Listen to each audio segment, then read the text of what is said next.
Nasaksihan ng mga miyembro ng Regional Advisory Group for Police Transformation ang ipinamalas na 5 minutes response capabilities ng Police Regional Office 6 sa isinagawang simulation exercise. Magbabalita dyan si Patrolwoman Ledilyn Bansagon.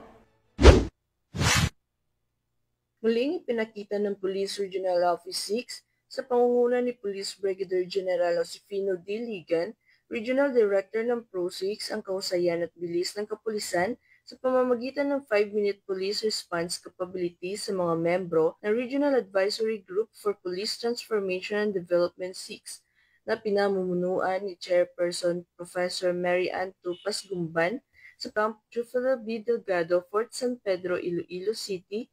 Ito lamang ika-17 ng Hulyo taong kasalukuyan. Nasaksihan ng grupo ang kahalagahan at tibong implementasyon ng programa sa pamamagitan ng serye ng simulation exercises. 2 simulation exercise ang isinagawa sa Iloilo City.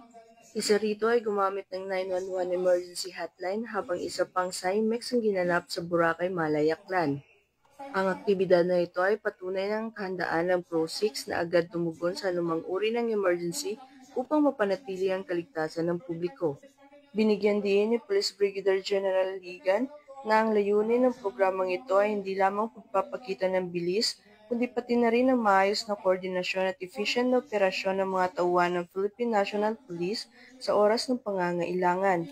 Sa panahon ngayon na mabilis magbago ang sitwasyon ng seguridad, mahalaga maipakita sa mga stakeholders at publiko na ang kapulisan ay handa at may kakayahan na tumugon sa loob lamang ng 5 minuto mula sa pagtanggap ng tawag. Dagdag pa niya, ang pagkakaroon ng mabilis na response time ay makakatulong upang maiwasan ng mas malalang insidente at masiguro ang kaligtasan ng mga mamamayan.